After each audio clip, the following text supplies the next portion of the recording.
میرا سسر روز رات کو مجھے اپنے کمرے میں بلا کر کبھی سونے کا سیٹ گفٹ کرتا تو کبھی سونے کی چین گفٹ کرتا۔ میری بہن کی شادی کا وقت آیا تو میں سسر سے پیسے ادھار لینے چلی گئی۔ تب سسر نے کہا تم ایک رات اپنی بہن کو میرے پاس چھوڑ جاؤ، میں اسے بھی سونے کا سیٹ دوں گا۔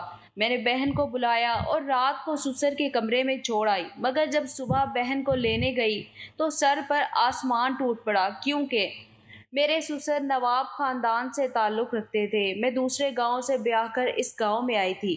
جب میں شادی ہو کر سسرال آئی تو میرے لیے سسرال کا ماحول کافی مختلف تھا۔ میں نے اپنے میکے میں اپنے والدین کو ہمیشہ دھیمے لہجے میں ہی آپس میں باتیں کرتے سنا تھا۔ ہمارے والدین ہم بچوں سے نرمی سے ہی بات کرتے تھے، مگر میرے سسر کی روب دار آواز سن کر میرا دل ہی دہل سا گیا تھا۔ میں چند ہی دن میں چکرا کر رہ گئی تھی۔ وہ نارمل بات کرتے تھے لیکن لگتا ایسے تھا جیسے ڈانٹ رہے ہوں۔ میرے شوہر اور ساس دونوں ہی سسر سے ڈرتے تھے۔ جیسے ہی وہ حویلی میں داخل ہوتے سب سے پہلے نوکروں پر برسنے لگتے۔ لاؤنج میں آتے ہی فوراً سے میری ساس ٹی وی بند کر دیتی۔ پورے لاؤنج میں سناٹا سا چھا جاتا تھا۔ پہلے پہل تو میں سسر سے بے حد گھبرائی سی رہتی تھی۔ اکثر ان کو چائے کا کپ پکڑاتے ہوئے میرے ہاتھ کانپ جاتے تھے۔ جب سسر کی نظر میرے کانپتے ہاتھوں اور بدحواس چہرے پر پڑتی تو وہ مجھے گھور کر دیکھنے لگتے، پھر چائے کا کپ پکڑ کر پینے لگتے۔ جب تک میرے سسر گھر پر رہتے ہم سب خواتین کی جان سولی پر لٹکی رہتی تھی، کیونکہ وہ غصے کے بہت تیز تھے۔ میرے سسر ان کے اکلوتے بیٹے تھے، اور جہاں میں بیاہ کر آئی تھی وہاں یہ رواج تھا کہ مرد ایک سے زیادہ شادیاں لازمی کرتے ہیں۔ یہ بات مجھے شادی سے پہلے ہی معلوم تھی۔ میں نوابوں کے خاندان میں بیاہ کر آئی تھی، یہاں دولت کی ریل پیل عام تھی۔ دوسری شادی ان کے لیے کوئی مشکل امر تو تھا نہیں، لیکن میری خوش قسمتی یہ تھی کہ میں حسن میں اپنی مثال آپ تھی۔ میرا شوہر مجھے دیکھ کر ہی میرا دیوانہ ہو گیا تھا، اس لیے اس نے شادی کے بعد مجھ سے پہلی خواہش پوچھی تھی تو میں نے کہہ دیا کہ میرے سر پر سوتن کبھی مت لانا۔ میرے شوہر نے مسکراتے ہوئے مجھ سے یہ وعدہ کر لیا تھا، اس لیے میں مطمئن تھی کہ وہ کبھی بھی دوسری شادی نہیں کرے گا۔ میرے لیے کچھ باتیں ناقابل برداشت سی تھی۔ میرا شوہر ایک نواب کا بیٹا تھا اور ان کا بڑے بڑے لوگوں میں اٹھنا بیٹھنا تھا، لیکن ہم ان کے مقابلے میں کچھ بھی نہیں تھے۔ میرا تعلق ایک غریب گھرانے سے تھا اور میں اس گاؤں کی بھی نہیں تھی، بس اس گاؤں میں اپنی ایک سہیلی کی شادی میں آئی تھی۔ وہیں پہلی بار میرے سسر کی نظر مجھ پر پڑی تھی اور انہوں نے میرا رشتہ اپنے بیٹے کے لیے مانگ لیا تھا۔ یہ سن کر میرے ماں باپ کو بھی حیرت ہوئی تھی کہ ایک نواب کیسے غریب کی بچی کو اپنے گھر کی عزت بناتا ہے، لیکن بہرحال میرے والد نے انکار نہیں کیا تھا۔ انکار کی کوئی گنجائش ہی نہیں تھی، کیونکہ میرے سسر نے بنا جہیز کے مجھے مانگا تھا، بلکہ میرے والد کو ایک مربع زمین بھی دی تھی۔ میرے والد بہت خوش تھے۔ یہ سب سن کر اور دیکھ کر میں بے یقین سی تھی کہ ایسا کیسے ممکن ہے، میں ایک غریب کسان کی بیٹی اتنے بڑے نواب کی بہو بن جاؤں گی۔ اس کی وجہ شاید یہ تھی کہ میں بہت زیادہ حسین تھی۔ میری شادی بہت دھوم دھام سے ہوئی تھی۔ یہ سب باتیں میرے لیے ناقابل یقین سی تھی، کیونکہ ایسا اکثر ہوتا ہی نہیں تھا۔ آس پاس کے کئی گاؤں میں نے دیکھا تھا، اور میرے اپنے بھی گاؤں میں یہی تھا کہ گاؤں کے جاگیردار اور چودھری ہم جیسی لڑکیوں کو ہوس کا نشانہ بناتے تھے، لیکن شادی کبھی نہیں کرتے تھے۔ اگر مجبوراً انہیں یہ کام کرنا پڑتا تو وہ ہم جیسی غریب لڑکیوں کو کسی ملازمہ سے کم نہیں سمجھتے تھے، لیکن مجھے پوری عزت اور بہو کا درجہ دیا گیا تھا۔ مجھے حیرت بھی تھی، میں جب بھی یہ بات سوچتی مجھے کوئی بھی جواب نہیں ملتا تھا، اس لیے میں نے اسے اپنی خوش قسمتی سمجھ کر دل سے قبول کر لیا تھا۔ میں نے سوچا دنیا میں اچھے انسان بھی تو ہوتے ہیں، ہر گاؤں کا جاگیردار برا نہیں ہوتا، مگر میں نہیں جانتی تھی کہ اس کے پیچھے کون سی سازش میرے خلاف کی جا رہی ہے۔ میں کس مقصد کے تحت اس محل میں لائی گئی تھی۔ یہ لوگ کبھی گھاٹے کا سودا نہیں کرتے، اس بات کا علم مجھے حقیقت جان کر ہوا تھا، اور وہ حقیقت میرے لیے بہت اذیت ناک تھی، جس نے میری زندگی بھر کا سکون چین مجھ سے چھین لیا تھا۔ میری ساس بہت خوش مزاج تھی، لیکن سسر سے بہت ڈرتی تھی، یہاں تک کہ میرے شوہر بھی سسر کے غصے کے سامنے نظریں جھکائے کھڑے رہتے تھے۔ کیونکہ میرا شوہر اکیلا وارث تھا، اس نے میرے سسر کے سامنے ہر معاملے میں پیش رہنے کی کوشش کرتا تھا۔ گاؤں کے لوگ میرے سسر کی بہت عزت کرتے تھے، پنچایت میں ان کے فیصلے کی بہت اہمیت تھی۔ ایک بار ایسا عجیب واقعہ میرے سامنے پیش آیا کہ میری عقل دنگ رہ گئی۔ میرے سسر کسی پنچایت میں گئے تھے اور جب واپس لوٹے تو ان کے ساتھ ایک 20 سالہ لڑکی تھی۔ اسے دیکھ کر میں کچھ حیران ہوئی تھی، کیونکہ آج سے پہلے میں نے کبھی بھی لڑکی کو اپنے سسر کے ساتھ نہیں دیکھا تھا۔ وہ لڑکی سادہ لباس میں تھی اور دبی دبی سسکیاں لے رہی تھی۔ وہ لڑکی اپنے حلیے میں عام سی غریب سی لڑکی لگ رہی تھی۔ مجھے لگا شاید میرے سسر نے اسے ملازمت کے لیے رکھا ہے، لیکن جب میرے سسر نے کہا کہ میں نے اس لڑکی سے نکاح کر لیا ہے، تب میرے ساتھ میری ساس کے ہوش بھی اڑ گئے تھے۔ میری ساس ایک دم سے زمین پر بیٹھ گئی تھی۔ میں ابھی اپنی جگہ سے ہل نہیں پائی تھی۔ میرے سسر کی عمر 65 برس تھی اور وہ لڑکی 20 سال کی تھی۔ برا تو ہم سب کو لگا تھا، لیکن میرے سسر کے آگے کوئی بولنے کی ہمت نہیں رکھتا تھا۔ میرے سسر نے اس لڑکی کو اپنے کمرے کی طرف جانے کا اشارہ کیا۔ وہ خاموشی سے ان کے کمرے میں چلی گئی۔ پھر میرے سسر ملازمہ سے کہنے لگے کہ اس لڑکی کو اچھا سا تیار کر دو۔ یہ کہہ کر میرے سسر وہاں سے چلے گئے۔ یہ سن کر میری نظر اپنی ساس کی طرف اٹھی۔ وہ ٹپ ٹپ آنسو بہا رہی تھی۔ عورت عمر کی کسی بھی حصے میں ہو لیکن سوتن برداشت نہیں کر سکتی۔ میری ساس روتے ہوئے اپنے کمرے میں چلی گئی۔ میں بھی ان کے پیچھے گئی تھی۔ بہت دیر تک میں اپنی ساس کو تسلیاں دیتی رہی۔ عجیب بات یہ تھی کہ میرے سسر کے ساتھ وہ لڑکی صبح جب کمرے سے باہر آئی تو قیمتی لباس اور سونے کے زیورات پہنے ہوئے وہ بہت خوش تھی۔ میں اسے دیکھ کر حیرت میں ڈوبی تھی کہ یہ کیسی لڑکی ہے جو اپنے باپ سے بھی بڑی عمر کے شخص کے ساتھ اتنی خوش ہے۔ وہ لڑکی روز نئے فینسی لباس پہنتی، تیار ہوتی اور میرے سسر کے ساتھ گھومنے چلی جاتی۔ میں اس لڑکی کو دیکھ کر سوچتی کہ کیسی کم عقل لڑکی ہے، ایک عمر رسیدہ شخص کے ساتھ بھی بڑی خوش باش نظر آ رہی ہے۔ شاید وہ لڑکی دولت کی لالچی تھی، اس لیے دولت، نئے کپڑے اور زیورات دیکھ کر پھسل گئی تھی۔ لالچی تو میں بھی تھی، لیکن رشتہ جوڑ کا ہی اچھا لگتا ہے۔ لیکن میں نہیں جانتی تھی کہ میں بھی ایک دن اسی جال میں پھنس کر رہ جاؤں گی۔ ایک دن میں اس لڑکی کے کمرے میں چلی گئی۔ وہ لڑکی بیٹھی ہوئی تھی، مجھے دیکھ کر مسکرا کر سلام کرنے لگی۔ میں نے کہا، اب تو تم بہت خوش نظر آ رہی ہو۔ جب تم اس گھر میں آئی تھی تب تو بڑی پریشان حال تھی، رو رہی تھی۔ وہ کہنے لگی، ہاں، اس وقت مجھے لگا کہ میں اپنے باپ کا لیا گیا قرض اپنی جوانی اور ظلم و زیادتی سے ادا کروں گی، لیکن یہ بابا جی تو بڑے اچھے ہیں، مجھے کچھ بھی نہیں کہتے، بس اچھے لباس لا کر دیتے ہیں، زیورات دیتے ہیں، مجھ سے اچھی اچھی باتیں کرتے ہیں، پیسے بھی دیتے ہیں، اور پتہ ہے بدلے میں مجھ سے کچھ بھی نہیں مانگتے۔ مجھے تو انہوں نے آج تک چھوا تک نہیں۔ یہ بات میرے لیے ناقابل یقین سی تھی۔ میں یہ بات ماننے کو تیار نہیں تھی۔ یہ کیسے ممکن تھا کہ میرے سسر نکاح کے بعد اس لڑکی سے اپنا حق وصول نہ کریں؟ میں نے کہا، یہ کیسے ممکن ہے؟ میری بات پر وہ ہنسنے لگی، کہنے لگی، بابا جی کی عمر بھی تو دیکھو، شاید اس قابل ہی نہ ہو۔ یہ کہہ کر بے نیازی سے تیار ہونے لگی۔ وہ لڑکی دیکھنے میں ہی 20 سال کی تھی، مگر باتوں میں بڑی چالاک، ہوشیار تھی۔ کیسے میرے رعب دار سخت مزاج سسر کو اس نے ہاتھوں میں لے لیا تھا۔ لیکن ایک بات اور میرے ذہن میں گھومنے لگی کہ اگر میرے سسر اس قابل نہیں ہے تو یہ لڑکی کب تک اپنے جذبات باندھ سکتی ہے؟ شوہر کی سنگت کی خواہش ایک فطری سی بات ہے، اور کوئی بھی عورت اپنے فطری جذبوں پر بند نہیں باندھ سکتی۔ میرے ذہن میں آنے والے دوسرے خیالات نے میرے ہوش اڑا دیے تھے۔ اس حویلی میں میرے سسر کے علاوہ تو میرا شوہر ہی تھا۔ کہیں یہ لڑکی کسی دن بے قابو ہو کر میرے شوہر کے ساتھ، اس سوچ نے میری جان نکال لی تھی۔ جب باپ اس عمر میں یہ قدم اٹھا سکتا ہے تو میرا شوہر یہ سب کیوں نہیں کر سکتا؟ اب میں اپنے شوہر پر کڑی نظر رکھنے لگی تھی۔ ایک بار میری رات دیر سے آنکھ کھلی تو میرا شوہر میرے برابر میں نہ تھا، بلکہ کمرے میں ہی نہیں تھا۔ میں جھٹ سے اپنے بستر سے اٹھی تھی اور تیز قدم اٹھاتی ہوئی اپنے کمرے سے باہر نکلی تھی۔ مجھے دبی دبی سرگوشیوں کی آوازیں میرے سسر کے کمرے سے آ رہی تھیں۔ یہ لوگ اب تک جاگ رہے تھے، لیکن دوسرا خیال جب میرے دماغ سے گزرا تب میرا دل ہی دھڑکنا بھول گیا تھا۔ ہو سکتا ہے وہ لڑکی میرے سسر کو نیند کی گولی کھلا کر سلا دیتی ہو اور خود میرے شوہر کے ساتھ وقت گزارتی ہو۔ اس سوچ نے تو میرے اوزان بھی خطا کر دیے تھے۔ میں تیز تیز قدم اٹھاتی ہوئی سسر کے کمرے کے پاس پہنچ گئی۔ کمرے کے باہر ایک ہی کھڑکی تھی، میں نے اسے کھولنے کی کوشش کی، شاید کھل جائے اور میں دیکھ سکوں کہ وہ لڑکی کس کے ساتھ باتوں میں مصروف ہے۔ جیسے ہی میں نے کھڑکی تھوڑی سی کھولی کہ کسی نے میرا بازو پکڑ کر مجھے پیچھے کی طرف کھینچا تھا۔ میں لڑکھڑا گئی۔ جب میں نے پیچھے مڑ کر دیکھا تو میرا شوہر وسیم مجھے غصے سے گھور رہے تھے۔ میرا بازو پکڑے ہوئے مجھے کمرے میں لے گئی، کہنے لگے، تم نے شرم غیرت بیچ کھائی ہے کیا جو تم رات کے اس پہر ابا جی کے کمرے میں جھانک رہی ہو؟ وہ مجھ سے غصے سے پوچھ رہے تھے۔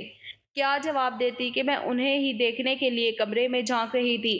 میں نے سچ بتانے سے گریز ہی کیا تھا اور جھوٹا بہانہ کیا۔ مجھے اس وقت کچھ سوجھ نہیں رہا تھا، اس لیے میں چپ رہی۔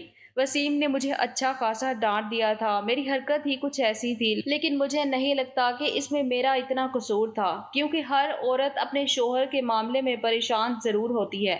لیکن پھر جب میرے سسر اس عمر میں یہ کام کر سکتے تھے تو شوہر تو نوجوان تھا۔ لیکن کچھ دن بعد جو کچھ ہمارے گھر میں ہوا، ہم سب دنگ رہ گئے تھے۔ میرے سسر نے اس لڑکی کو 20 دن بعد ہی طلاق دے دی اور بدلے میں اسے بہت سا زیور اور نقدی بھی دی۔ اس لڑکی کو دیکھ کر یہ نہیں لگ رہا تھا کہ اسے اس بات کا ذرا بھی افسوس ہے۔ وہ خوش لگ رہی تھی۔ مجھے اس پر حیرت نہیں ہوئی تھی، کیونکہ کوئی بھی جوان لڑکی بنا محبت کے عمر رسید شخص سے صرف پیسوں کے لیے ہی شادی کر سکتی ہے، یا مجبوری میں۔ اس لڑکی کو تو اچھے خاصے پیسے مل گئے تھے، اسے اور کیا چاہیے تھا؟ پھر اس کی عزت بھی سلامت تھی۔ دوسرا جھٹکا مجھے اس وقت لگا جب میرے سسر بامشکل 2 ہفتے گزرنے کے بعد ہی ایک اور لڑکی سے نکاح کر کے اسے گھر لے آئے، وہ بھی کم عمر کی ہی، وہ بھی پیسے کے تناظر میں ہی آئی تھی۔ اس کے ساتھ میرے سسر کا رویہ ویسا ہی تھا، اسے بھی میرے سسر نے چھوا تک نہیں تھا اور اس پر بھی پیسے خرچ کر رہے تھے۔ ہر چیز کے مالک میرے سسر تھے، اس لیے میرے شوہر کو بس مناسب خرچہ ملتا تھا۔ میں حویلی کی بہو ہونے کے باوجود عیاشی کی زندگی نہیں گزار رہی تھی جیسے عیش وہ لڑکیاں کر رہی تھیں۔ مجھے تو یہ شک ہونے لگا تھا کہ میرا سسر اس عمر میں سٹھیا گیا ہے، بچوں کو دینے کی بجائے اپنا پیسہ ان لڑکیوں پر لٹا رہا ہے۔ اس لڑکی کو بھی طلاق دے چکے تھے، اسے بھی خوب زیور اور پیسہ دے کر بھیج دیا۔ میرا شوہر بھی یہ سب دیکھ رہا تھا کہ سسر 1 ماہ میں لاکھوں روپے برباد کر چکے تھے۔ اس لیے جب سسر نے تیسری بار بھی یہی حرکت کی تو میرے شوہر بول اٹھے کہ آپ کیوں اس طرح سے اپنا پیسہ برباد کر رہے ہیں؟ میرے سسر کہنے لگے، یہ سب میں نے کمایا ہے، اس لیے تم سوال کا حق نہیں رکھتے، جو چاہوں کروں گا۔ یہ کہہ کر وہ اپنی چوتھی بیوی کو بھی کمرے میں لے گئے اور میرے شوہر کا خرچہ اور بھی کم کر دیا۔ سب کچھ میرے سسر کے اکاؤنٹ میں تھا، ابھی تک ساری جائیداد میرے سسر کے نام تھی، اس لیے میرا شوہر غصہ کر کے بھی خاموش رہ گیا تھا۔ موسم گرما شروع ہوا تو میں نے اپنے شوہر سے کپڑے لانے کے لیے کہا تو وہ کہنے لگے کہ مجھے ابا نے ابھی تک پیسے نہیں دیے، تم خود ان سے مانگ لو۔ میں نے سوچا پتہ نہیں غصہ نہ کر لیں، لیکن جب میں نے اپنے سسر سے کہا تو انہوں نے مجھے 1 لاکھ دے دیے، کہنے لگے اور بھی چاہیے ہو تو مانگ لینا۔ میں تو بے حد خوش ہو گئی تھی۔ میرے سسر تو مجھ پر مہربان تھے، مجھے تو یقین نہیں آ رہا تھا۔ اب تو میرے سسر آئے دن مجھ پر عنایتیں کرنے لگے تھے، کبھی پیسے دے دیتے، کبھی سونے کی چین مجھے پکڑا دیتے۔ میں جس ماحول سے آئی تھی میں نے ساری زندگی تنگی ہی دیکھی تھی، اس لیے مجھے یہ سب بہت اچھا لگ رہا تھا، لیکن میں نہیں جانتی تھی ان سب مہربانیوں کی قیمت عورت کس طرح سے چکاتی ہے۔ میں نے وہ سونے کی چین اپنے گلے میں پہن لی، میں بہت خوش تھی۔ رات کو جب میرے شوہر آئے تو میں نے انہیں وہ چین دکھائی جو مجھے سسر نے دی تھی۔ میرے شوہر یہ دیکھ کر پریشان سے ہو گئے، وہ کہنے لگے ابا سے دور رہا کرو، آئندہ اکیلی ان کے کمرے میں مت جانا۔ مجھے اپنے شوہر کی بات کچھ عجیب سی لگی کہ وہ ان کے والد تھے اور سسر تو باپ کی جگہ ہوتا ہے۔ میں تو ایسا سوچ بھی نہیں سکتی تھی، لیکن جس طرح سے عجیب لہجے سے مجھ سے وسیم نے کہا تھا میں چپ ہو گئی تھی۔ میرے سسر آج کل بہت خوش تھے، مجھے لگا کہ شاید اب وہ اور شادی کر کے کوئی لڑکی لانے والے ہیں۔ اب میں اس بات کو اتنا سوچ بھی نہیں پائی تھی کہ میرے گھر سے فون آنے لگا۔ میری چھوٹی بہن کا ایک جگہ سے رشتہ آیا تھا، میری والدہ مجھے بلا رہی تھی۔ میں وسیم کے ساتھ میکے پہنچ گئی۔ چھوٹی بہن 20 سال کی تھی، وہ بھی بہت خوبصورت تھی۔ اس کا رشتہ بھی بہت اچھی جگہ سے آیا تھا۔ وہ لوگ شادی اب بھی کرنا چاہتے تھے اور اس کے لیے میرے گھر والوں کے پاس پیسہ نہیں تھا۔ میری والدہ مجھ سے کہنے لگی کہ میں وسیم سے کچھ پیسے ادھار لے کر انہیں دے دوں، لیکن وسیم کے ہاتھ میں تو پہلے ہی کچھ نہ تھا۔ میں نے سوچا آج کل میرے سسر مجھ پر بہت مہربان ہیں، کیوں نہ ان سے پیسے مانگ لوں۔ میں نے امی کو تسلی دی کہ میں پیسوں کا بندوبست کر لوں گی۔ چھوٹی بہن بہت خوش تھی۔ 2 دن بعد میں حویلی میں آ گئی تھی۔ میری ساس اب بیمار رہنے لگی تھی، اس لیے زیادہ تر وقت اپنے کمرے میں ہی رہتی تھی۔ میں نے ساس کو دوائی دی اور انہیں سلا دیا۔ آج کل میرے سسر گھر پر ہی ہوتے تھے۔ میں نے سوچا اس وقت وسیم بھی گھر پر موجود نہیں ہے، یہی موقع ہے کہ میں سسر سے اپنی چھوٹی بہن کے لیے پیسے مانگ لوں۔ میں نے سسر کے کمرے میں دستک دی تو اندر سے آواز آئی کہ کون ہے؟ میں نے کہا ابا جی میں ہوں۔ وہ کہنے لگے آ جاؤ۔ حساب کر رہے تھے۔ اتنے سارے پیسوں کو دیکھ کر تو میری آنکھیں چمک گئی تھی۔ میں نے سوچا جتنے پیسے میرے سسر کے پاس ہیں، اگر یہ 4-5 لاکھ میری بہن کو دے دیں گے تو انہیں کیا فرق پڑے گا۔ میں ان کے سامنے بیٹھ گئی۔ میری نظریں 5-5 ہزار کے نوٹوں کے بنڈل پر تھیں۔ وہ مجھ سے پوچھنے لگے کہ کیا کام ہے۔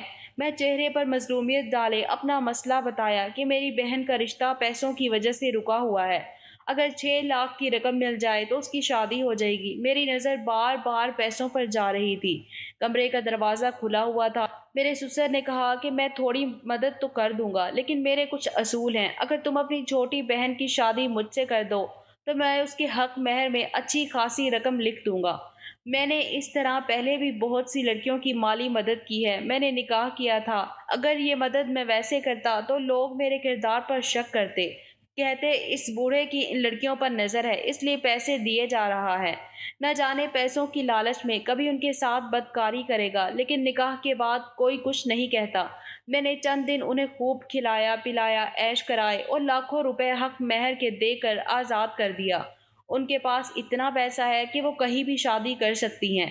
اگر میری شادی اپنی بہن سے کرا دو تو اسے بھی میں بہت سے پیسے دوں گا۔ میں یہ بات سن کر سوچ میں پڑ گئی کہ بس 20 دن کی تو بات ہے، جس عمر میں میرا سسر پہنچ گیا ہے، رشتہ نبھانے کے قابل ہرگز نہیں تھا۔ یہ بات تو میں ان لڑکیوں سے جان چکی تھی۔ پیسہ جس قدر میرے سسر نے ان لڑکیوں پر لٹایا تھا میں انہیں دیکھ چکی تھی۔ میں چپ کر کے ان کے کمرے سے باہر نکل آئی اور اپنے کمرے میں بیٹھ کر سوچنے لگی۔ میں نے جب یہ بات اپنی والدہ کو فون پر بتائی، وہ چپ ہو گئی۔ کہنے لگی تیری بہن 20 سال کی ہے، ہم نے وہ رشتہ اس لیے پسند کیا تھا کہ لڑکا 25 سال کا ہے، ان دونوں کا جوڑ بنتا ہے۔ تمہاری شادی بھی وسیم سے اس لیے کی تھی کہ وہ تیرے جوڑ کا تھا، تیرے سسر اور سیما کا جوڑ ہرگز نہیں بنتا۔ میں نے کہا اماں، سیما کی کون سی ساری عمر میرے سسر کے ساتھ گزرنی ہے؟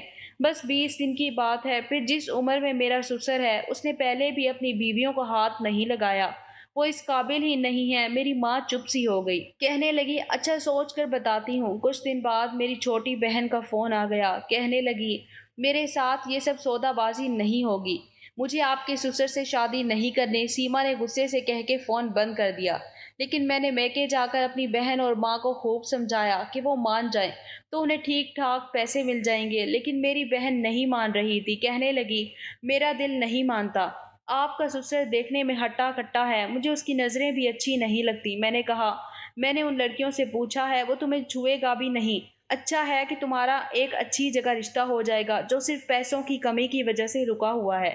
میں نے سیما سے کہا کہ مجھ پر بھروسہ کرو، اس کی عزت پر آنچ نہیں آنے دوں گی۔ تب جا کر اس نے میری بات مان لی تھی۔ میں نے جب اپنے سسر کو بتایا کہ میری بہن اور گھر والے راضی ہیں تو وہ بے تحاشا خوش تھے۔ پہلی بار انہوں نے اپنے بالوں پر کالا رنگ لگایا تھا، داڑھی بھی کالی کی تھی۔ وسیم تو 2 دن کے لیے شہر گئے ہوئے تھے۔ اگر میں انہیں یہ خبر سناتی تو وہ یقیناً مجھے منع کر دیتے، اس لیے میں نے سوچا کہ وسیم کے بنا یہ کام ہو جائے تو بہتر ہے۔ اسی دن میں سسر کی بارات لے کر اپنے گھر چلی گئی۔ سیما خود بجھی بجھی سی تھی، لیکن میں نے بہن کے چہرے پر توجہ نہیں دی۔ نکاح کے بعد اسے اپنے سسرال لے آئی۔ میرے سسر تو یوں خوش تھے جیسے اسے نہ جانے کون سا خزانہ مل گیا ہو۔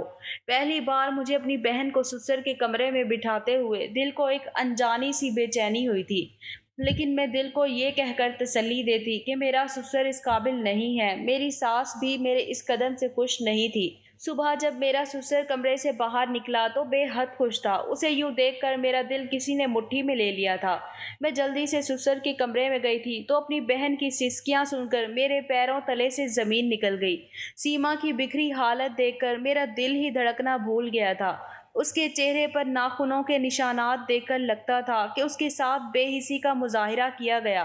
وہ مجھے دیکھ کر پھوٹ پھوٹ کر رونے لگی، کہنے لگی، آپی تو نے مجھے برباد کر دیا، مجھ سے اتنا بڑا جھوٹ بولا، تمہارے سسر نے تو مجھ سے زبردستی اپنا حق وصول کیا ہے، وہ انسان نہیں وحشی ہے۔ وہ کہنے لگی، آپ کے سسر نے سارا ڈرامہ رچایا تھا، اس کی نظر شروع سے ہی مجھ پر تھی، وہ جانتا تھا کہ میرے ماں باپ میری شادی اس سے نہیں کریں گے، اس نے اس کام کے لیے اپنے بہت سے ملازم بھیجے تھے مگر سب ناکام لوٹے تھے، اس لیے اس نے اپنے بیٹے سے آپ کی شادی کروائی، پھر جان بوجھ کر ان لڑکیوں سے نکاح کیا اور انہیں کہا کہ وہ آپ سے جھوٹ بولے کہ سسر اس قابل نہیں ہے، تاکہ آپ سے جب وہ میری بات کریں تو پیسوں کی لالچ میں مان جائیں، وہ مجھے طلاق بھی نہیں دے گا۔ یہ سب مجھے اس آدمی نے بتایا ہے، میرا قصوروار آپ ہیں، آپ ہی، میں آپ کو کبھی بھی معاف نہیں کروں گی۔ سیما مجھے بد دعائیں دے رہی تھی اور میں بالکل بے جان بت بنی کھڑی تھی۔ میں نے اپنی ہی بہن کے ساتھ بہت بڑی زیادتی کر دی تھی، میں اس کے سامنے ہاتھ جوڑے بیٹھی تھی مگر اب کوئی فائدہ نہیں تھا۔ سچ کہتے ہیں کہ لالچ بری بلا ہوتی ہے۔